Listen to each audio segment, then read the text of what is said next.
आज हम एक ऐसी सनसनीखेज खबर लेकर आए हैं जो देश की सुरक्षा को हिलाकर रख देगी। राष्ट्रीय जांच एजेंसी यानी एनआई ने एक खतरनाक साजिश का पर्दाफाश किया है। चीन से नागालैंड के रास्ते बिहार तक पहुंच रहे हैं घातक हथियार, AK-47, ग्लोक पिस्तौल और न जाने क्या क्या।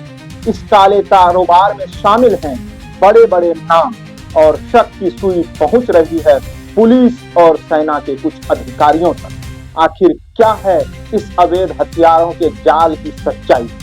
चलिए जानते हैं इस साजिश के हर पन्ने को। राष्ट्रीय जांच एजेंसी ने एक ऐसी साजिश का खुलासा किया है जो बिहार की शांति और सुरक्षा के लिए बड़ा खतरा बन चुकी है।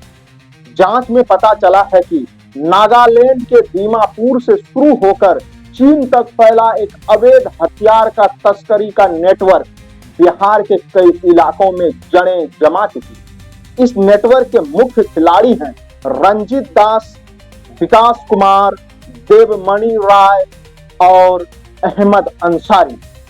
ये तस्कर न सिर्फ AK-47 राइफल्स बल्कि ग्लोक जैसी पिस्तौल जो विदेश में मिलती है उसका भी सप्लाई कर रहे हैं।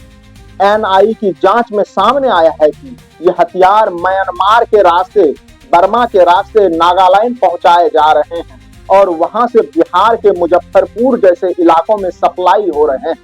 मोबाइल फोनों से बरामद तस्वीरों और डेटा ने इस काले कारोबार की पूरी कहानी खोल दी है। चौंकाने वाली बात यह है कि इन हथियारों की सप्लाई सिर्फ अपराधियों तक नहीं बल्कि कुछ पुलिस और सेना के अधिकारियों तक होने का शक है।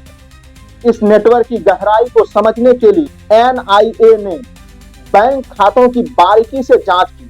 जांच में 38 लाख रुपए से ज्यादा के संदिग्ध लेन देन का पता चला।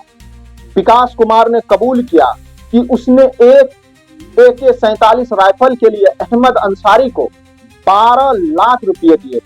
ये रकम बताती है कि ये अवैध व्यापार कितने बड़े पैमाने पर चल रहा है। दीमापुर से बिहार तक कई खेप पहुंचाई जा चुकी है।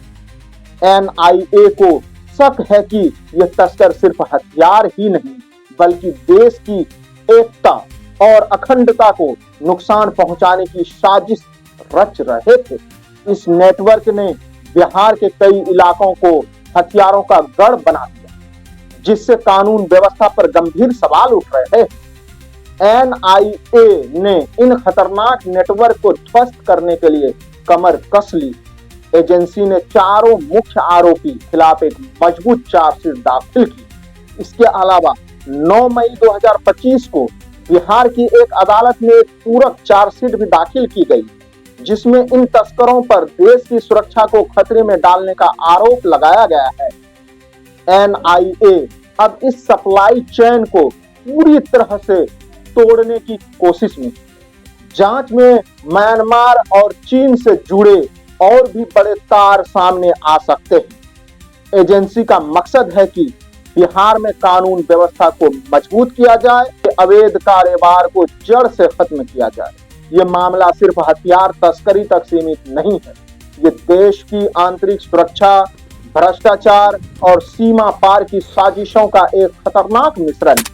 अगर पुलिस और सेना के कुछ अधिकारी भी इस नेटवर्क का हिस्सा हैं तो ये हमारे सिस्टम पर एक बड़ा सवालिया निशान है। क्या हमारी सुरक्षा व्यवस्था इतनी कमजोर है कि विदेशी हथियार इतनी आसानी से हमारे राज्य में पहुंच रहे हैं? ये खुलासा हमें सिर्फ चौंकाता ही नहीं बल्कि सोचने पर मजबूर करता है। एनआईए की इस लड़ाई में हम सबका साथ जरूरी है। देश की सुरक्षा को मजबूत करने के लिए हमें जागरूक और सतर्क रहना होगा। CSI न्यूज की ये खबर अगर आपको पसंद आई तो आप इसे शेयर करें और अपनी राय हमें कमेंट में बताएं। हम फिर आएंगे एक नई खबर के साथ। तब तक के लिए जय हिंद, जय भारत।